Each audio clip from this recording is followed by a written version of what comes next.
Hello students, स्वागत है आपका आईसीटी वर्चुअल क्लासेस में। मैं हूं कविता, आपकी साइंस टीचर। उम्मीद करती हूं आप सभी अच्छे होंगे और स्वस्थ होंगे। सो क्लास कंटिन्यू करेंगे अपना चैप्टर जिसमें हम बात कर रहे हैं रेस्पिरेशन इन ऑर्गेनिज्म। तो यहाँ पर हम रेस्पिरेशन की बात कर रहे थे। जैसे कि प्रीवियस लेक्चर में हमने समझा, सबसे पहले रेस्पिरेटरी सिस्टम को हमने बनाया और हमने समझा वहाँ पर कि 3 प्रकार के जो रेस्पिरेशन होते हैं, यानी कि एक्सटर्नल रेस्पिरेशन जिसे बाह्य श्वसन कहते हैं, इंटरनल रेस्पिरेशन जिसे आंतरिक श्वसन कहते हैं, और सेलुलर रेस्पिरेशन जिसे हम कोशिकीय श्वसन कहते हैं। ये कैसे होते हैं, जिनमें आपने बाह्य श्वसन और आंतरिक श्वसन दो चीजें यहाँ पर पढ़ी थी। तो अगर हम यहाँ पर देखें, अभी तक हमने जो चीजें डिस्कस की हैं, इंट्रोडक्टरी पार्ट हमारे पास आया है।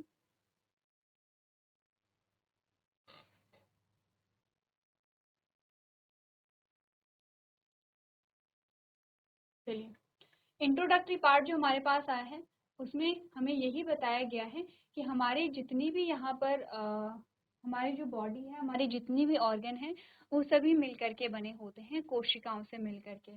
अब ये चीज आपको ध्यान रखनी है, ये इम्पोर्टेंट भी है।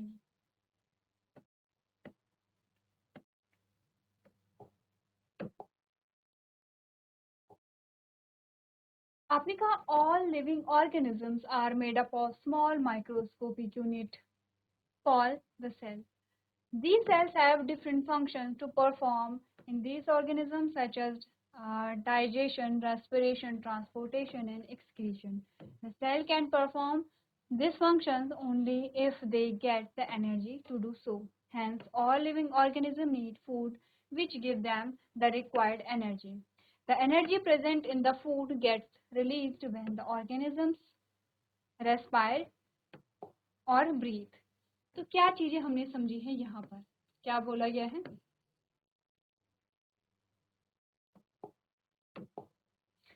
हमने कहा सभी जीवित जीव छोटी छोटी सूक्ष्म इकाइयों से बने होते हैं, जिन्हें कोशिका कहा जाता है। इन कोशिकाओं का इन जीवों में पाचन, श्वसन, परिवहन और उत्सर्जन जैसे विभिन्न कार्य होते हैं। क्योंकि ये हमारा रिवीजन है, प्रीवियस लेक्चर में हमने ये सारी चीजें डिस्कस कर ली थी, इसीलिए जल्दी से यहाँ पे रिवाइज करेंगे। कोशिकाएं यह कार्य तभी कर सकती हैं जब उन्हें ऐसा करने के लिए ऊर्जा मिले। इसलिए सभी जीवित जीवों को भोजन की आवश्यकता होती है, जो उन्हें आवश्यक ऊर्जा प्रदान करता है। भोजन में मौजूद ऊर्जा तब निकलती है जब जीव क्या करते हैं, सांस लेते हैं। ये बात हम कर चुके थे। अगली चीज हमारे पास आती है, how food helps us in gaining energy, यानी कि भोजन हमें ऊर्जा प्राप्त करने में कैसे सहायता करता है। तो इसके बारे में भी हमने बात की थी। यहाँ पर क्या आपने पढ़ा? आपने कहा as we breathe we take in the air that contain oxygen in it and breathe out air which contains carbon dioxide.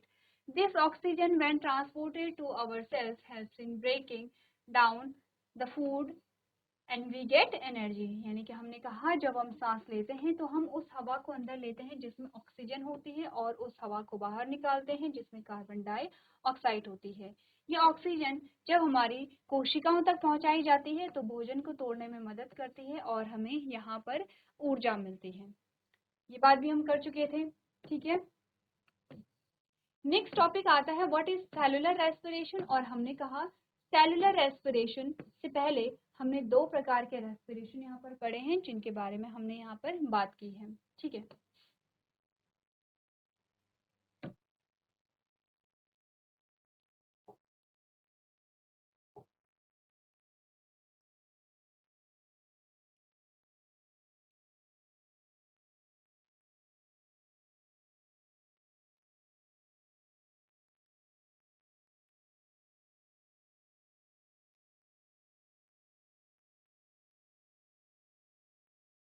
चलिए, तो हम यहाँ पे बात करेंगे सेलुलर रेस्पिरेशन के बारे में, ठीक है। उससे पहले प्रीवियस लेक्चर में हमने क्या क्या चीजें पढ़ी हैं, एक बार वो देख लेते हैं।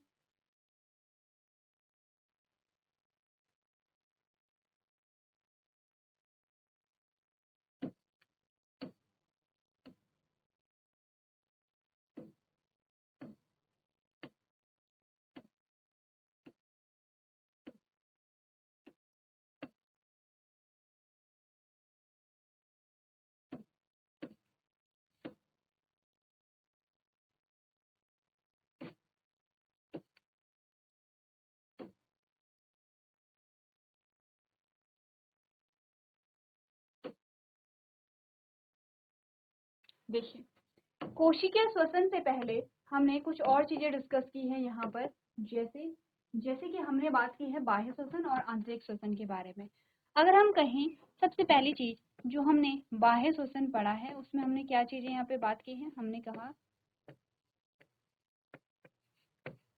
बाह्य श्वसन जो हो रहा है वो आपके नासाद्वार और आपके बाहरी वातावरण के बीच में हो रहा है। हमने कहा जो बाहरी श्वसन है वो आपके नासाद्वार व बाहरी वातावरण के बीच हो रहा है, जो कि पहला स्टेप हमारा आता है। तो दूसरा स्टेप क्या है, दूसरा स्टेप है यहाँ पर आंतरिक श्वसन।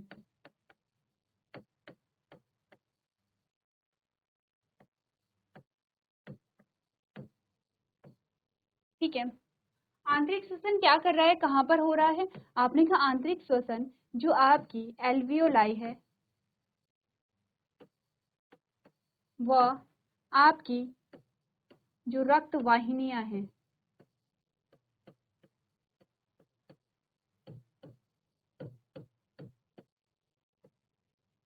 इनके बीच हो रहा है।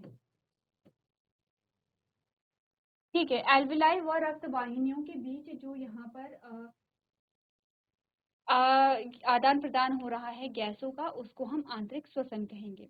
ठीक है, तीसरी बात आती है सेलुलर रेस्पिरेशन, और सेलुलर रेस्पिरेशन में क्या चीजें होंगी उसके बारे में हमें बात करनी है।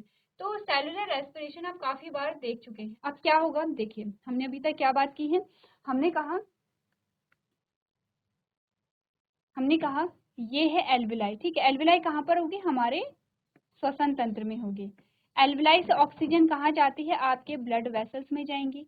ये जो ब्लड वेसल्स हैं ये अलग अलग ऑर्गन को क्या पहुंचाती हैं, यहाँ पे ऑक्सीजन पहुंचाएंगी। ये अलग अलग ऑर्गन को क्या पहुंचाएंगे, ऑक्सीजन पहुंचाएंगे, O2 जिसे हम लिखते हैं।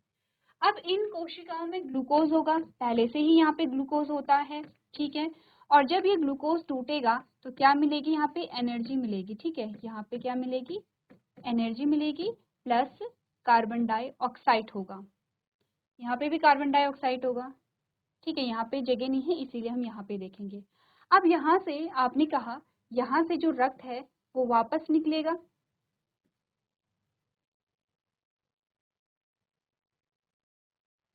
ये रक्त वापस को निकलेगा। ठीक है, यहाँ से, और इस रक्त में क्या होगा, कार्बन डाइऑक्साइड होगी, जो यहाँ से भी निकली होगी, यहाँ से भी निकली होगी। ठीक है, इस प्रकार का जो श्वसन होता है इसको हम कहते हैं कोशिकीय श्वसन। क्योंकि कोशिकीय श्वसन किसमें हो रहा है, ये जो श्वसन है इसको हम क्या कहते हैं,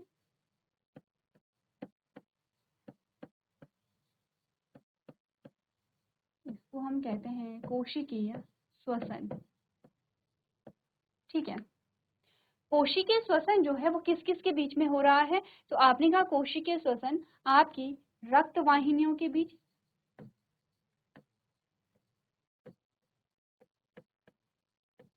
रक्त वाहिनियों तथा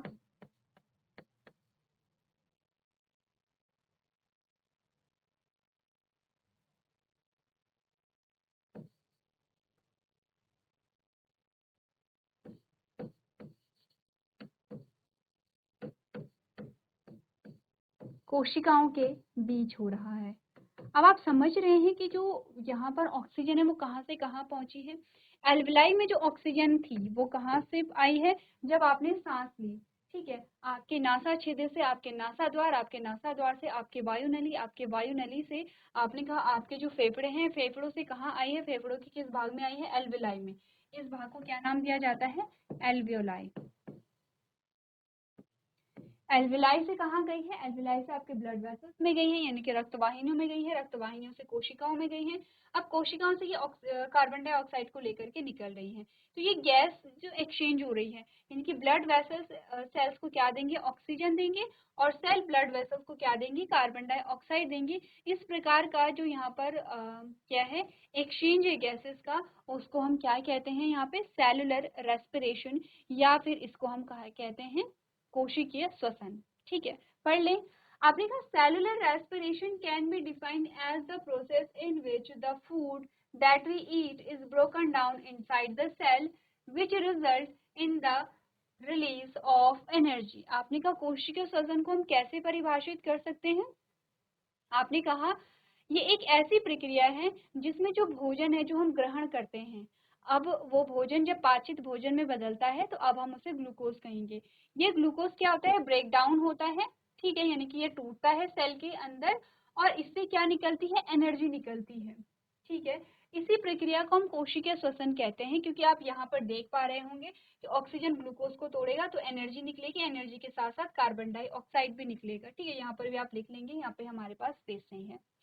All the cells in living organism undergo a cellular respiration, और जितनी भी हमारे पास, जितनी भी हमारे शरीर में कोशिकाएं होती हैं, उन सभी में कोशिकीय श्वसन होता है। The cellular respiration takes place in a cell। आपने कहा कोशिकीय श्वसन कहाँ पर होता है? कोशिका में होता है। Organelle called mitochondria। अब आपने कहा कोशिका जो होता है, कोशिका के किस भाग में होता है? आपने कहा माइटोकॉन्ड्रिया में होता है। माइटोकॉन्ड्रिया क्या होता है? देखिए, कोशिकीय श्वसन कहाँ पर होगा? कोशिका में होगा। ये है कोशिका, ठीक है, ये है कोशिका। कोशिका के बीच में क्या है? ये है नाभिक, इसी के अंदर हमारा डीएनए होता है, और यहाँ पर एक और संरचना होती है, इस प्रकार की संरचना, इसका नाम है माइटोकॉन्ड्रिया। ठीक है, तो ये जो माइटोकॉन्ड्रिया है, इसी में क्या निकलती है? एनर्जी निकलती है, इसी में ऊर्जा बनती है। इसीलिए हम क्या कहते हैं इसको? हमारे कोशिका का ऊर्जा ग्रह कहते हैं, या एनर्जी हाउस कहते हैं, या पावर हाउस कहते हैं। ठीक है, तो आपने कहा अगर आपसे पूछा जाए कि कोशिकीय श्वसन कहाँ होता है, तो आप कहेंगे कोशिकीय श्वसन कोशिका में होता है। अगर आपसे पूछा जाए कि कोशिकीय श्वसन कोशिका के किस भाग में होता है, तो आपने कहा कि कोशिकीय श्वसन कोशिका के माइटोकॉन्ड्रिया में होता है। तो आपसे अगर सिंपली भी अगर आपसे कोई पूछे कि कोशिकीय श्वसन कहाँ होता है, तो आप कहेंगे कोशिकीय श्वसन कोशिका के माइटोकॉन्ड्रिया में होता है। ठीक है, ये चीज आपको याद रखनी है।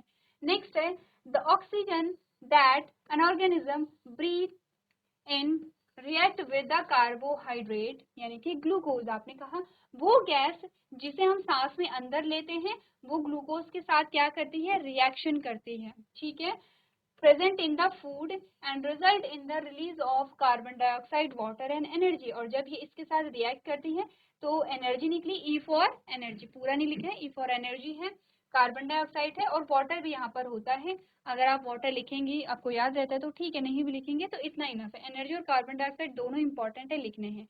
इसके अलावा यहाँ पे और क्या निकलता है? आपने कहा यहाँ पर वाटर भी निकलेगा। क्लियर है इतनी बात? ठीक है, एक बार आप लोग ये जो स्लाइड है जिसमें हमने चीजें डिस्कस की हैं, एक बार आप लोग पढ़ लेंगे, उसके बाद हम यहाँ पर इसका हिंदी ट्रांसलेशन देखेंगे।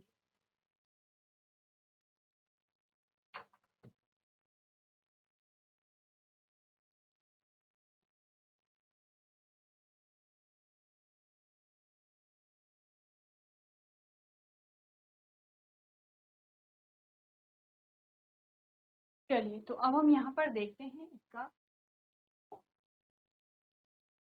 नेक्स्ट जो ट्रांसलेशन आता है, दैट इज कोशिकीय श्वसन।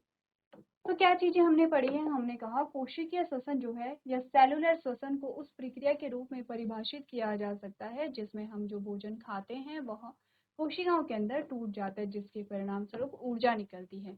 जीवित जीवों की सभी कोशिकाएं कोशिकीय श्वसन से गुजरती हैं। कोशिकीय श्वसन माइटोकॉन्ड्रिया नामक कोशिका अंग में होता है।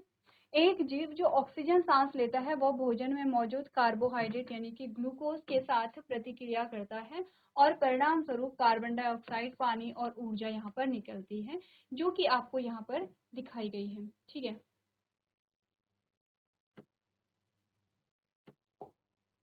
अब यहाँ पे ध्यान से देखिए। आपको देखा गया है कि जब ग्लूकोज के साथ ऑक्सीजन मिलती है, ये ऑक्सीजन है, तब यहाँ पर एनर्जी निकलती है, कार्बन डाइऑक्साइड बनती है और पानी यहाँ पर बनता है। ठीक है, ये है C6H12O6 यानी कि ग्लूकोज का सूत्र है। इसके साथ जब ऑक्सीजन मिलती है तो यहाँ पर क्या बना, आपने कहा 6CO2 यानी कि कार्बन डाइऑक्साइड जो है, H2O यानी कि जल जो है, और इसके अलावा यहाँ पर क्या होगा, यहाँ पे निकलेगी एनर्जी। यहाँ पे क्या निकलती है, एनर्जी निकलती है। ठीक है, E फॉर एनर्जी। अब आपको ये जो नोट है यहाँ पे, ये जो डेफिनेशन है ये भी नोट करना है, और ये जो आपके पास रिएक्शन आती है ये भी आपको नोट करनी है। तो चलिए, आप लोगों को दोनों चीजें नोट करनी है, जल्दी से आप लोग नोट कर लेंगे।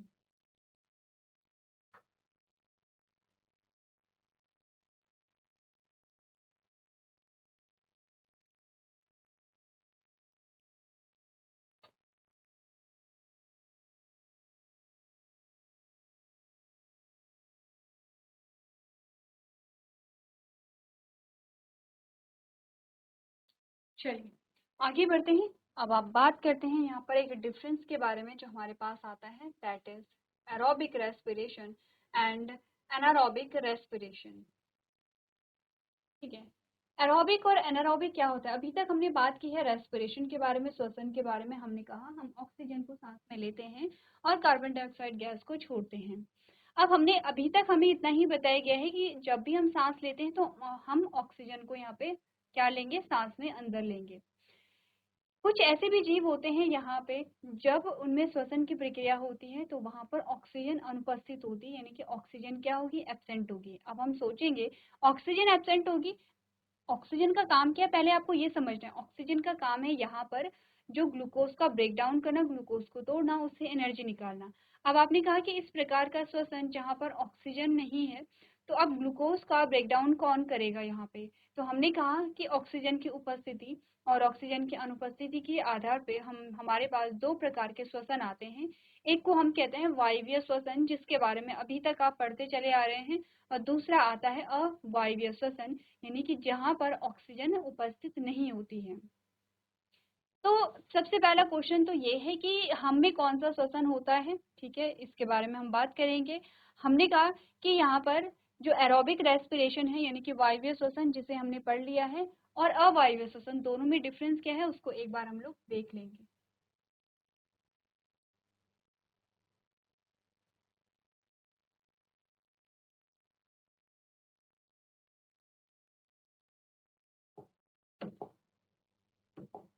चलिए, तो सबसे पहले एरोबिक रेस्पिरेशन, जिसे वायवीय श्वसन कहा जाता है, आप लोग नोट कर लेंगे। एनारोबिक रेस्पिरेशन, जिसे है अवायवीय श्वसन कहा जाता है। ये है वायवीय श्वसन, ये है अवायवीय श्वसन। ठीक है, कैसे लिखेंगे,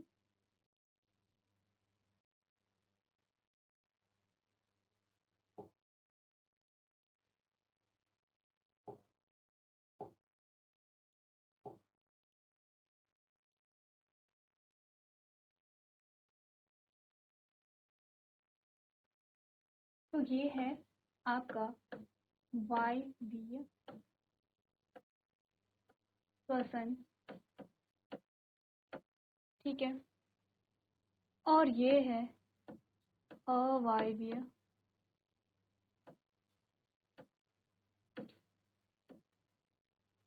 श्वसन।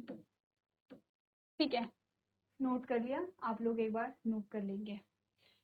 सबसे पहले हम बात करेंगे वायवीय श्वसन के बारे में। हमें क्या बता रखा है, आपने कहा this kind of respiration takes place in the presence of oxygen, यानी कि इस प्रकार का जो श्वसन है वो ऑक्सीजन की उपस्थिति में होता है। ठीक है, यहाँ पर आप लोग नोट भी करते रहेंगे। सेकेंड है अवायवीय श्वसन, यानी कि आपने कहा this type of respiration happen in the cells in the absence of oxygen.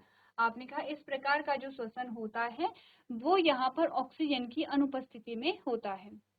Second जो डिफरेंस है वो है वायवीय श्वसन के बारे में, it leads to release of a high amount of energy in living organism. आपने कहा वायवीय श्वसन में जो ऊर्जा निकलती है वो अधिक मात्रा में निकलती है, और अगर हम अवायवीय श्वसन की बात करें तो आपने कहा it result in a low amount of energy, यानी कि यहाँ पर जो अवायवीय श्वसन होता है उससे कम ऊर्जा निकलती है। ज्यादा ऊर्जा कहाँ निकलेगी? ऑक्सीजन की उपस्थिति में जो श्वसन होगा।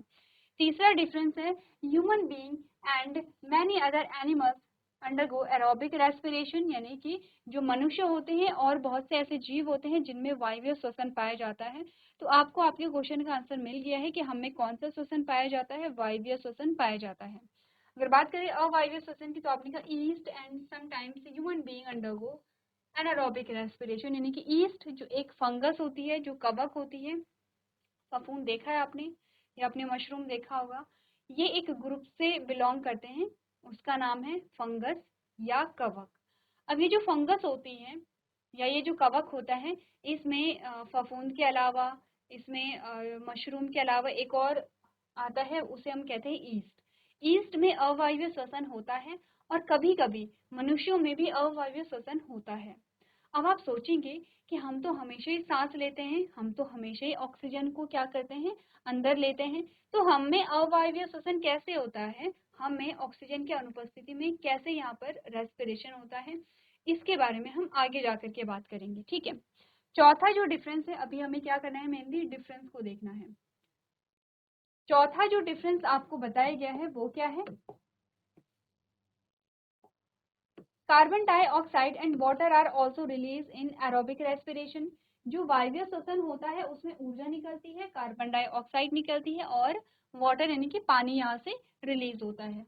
अवायवीय श्वसन की बात करें तो आपने कहा animal muscle cells release lactic acid, यहाँ पर एक चीज निकलती है जिसका नाम है lactic acid, and east release ethanol and carbon dioxide. यहाँ पर एथेनॉल निकलता है और कार्बन डाइऑक्साइड निकलती है। तो एक बार आप लोग ये जो डिफरेंस है इसे एक बार पढ़ लेंगे और नोट भी कर लेंगे।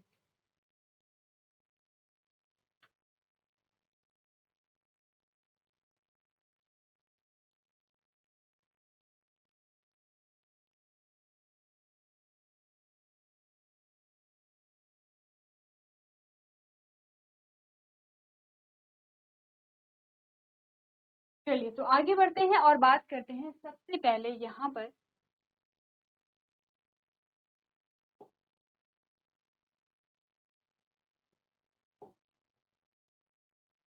एनारोब्स के बारे में, यानी कि वो जीव जिनमें अवायवीय श्वसन यहाँ पर होता है या अवायवीय श्वसन के बारे में हम बात करेंगे। तो हमने कहा organism that can exist in the absence of air called anaerobes, यानी कि वो जीव जो कि ऑक्सीजन की अनुपस्थिति में भी रह सकते हैं, उन्हें हम अवायवीय जीव कहते हैं, ठीक है। We undergo anaerobic respiration, hence can get energy even without oxygen। आपने कहा ये क्या होते हैं? एनारोबिक रेस्पिरेशन यानी कि अवायवीय श्वसन इनमें होता है और ऑक्सीजन की अनुपस्थिति में भी ये श्वसन को कर सकते हैं। एग्जाम्पल क्या है? कौन कौन से ऐसे जीव होते हैं? आपने कहा ईस्ट है यहाँ पर। दीज आर यूनिसेलुलर ऑर्गेनिज्म, एक कोशिकीय बहुत सूक्ष्म जीव होते हैं। They exist in the absence of oxygen as well, ये ऑक्सीजन की अनुपस्थिति में जीवित रहते हैं। As a byproduct they release ethanol. आपने कहा जब इनमें श्वसन की प्रक्रिया होती है यानी कि अवायवीय श्वसन होता है तो एथेनॉल बनता है, कार्बन डाइऑक्साइड यहाँ पर बनता है और ऊर्जा भी बनेगी, ठीक है। That is why they are use to make wine beer. इनको इनका जो यूज किया जाता है वो वाइन और बियर बनाने के लिए किया जाता है। This is called as alcohol fermentation, ठीक है। यानी कि क्या बात हमने की? हमने कहा अवायवीय कौन से जीव होते हैं? वे जीव जो वायु की अनुपस्थिति में भी जीवित रह सकते हैं, अवायवीय कहलाते हैं। वे अवायवीय श्वसन से गुजरते हैं, इसीलिए ऑक्सीजन के बिना भी ऊर्जा प्राप्त कर सकते हैं। उदाहरण के लिए ईस्ट एक कोशिकीय जीव है जो ऑक्सीजन की अनुपस्थिति में भी जीवित रहते हैं। उपोत्पाद यानी कि उत्पाद जो होता है, एनर्जी बनती है, एथेनॉल बनता है, कार्बन डाइऑक्साइड बनता है, इसीलिए इनका उपयोग वाइन और बियर बनाने में किया जाता है और इन्हें अल्कोहल किण्वन यहाँ पर कहा जाता है, ठीक है। तो ये हमारे पास एग्जाम्पल आते हैं जो एनारोब्स होते हैं, उसमें एग्जाम्पल एक है यहाँ पर ईस्ट, ठीक है, जो हमें बताया गया है कि क्या है, एक जो फंगस होती है, कवक होता है, उसके ग्रुप से ये आता है।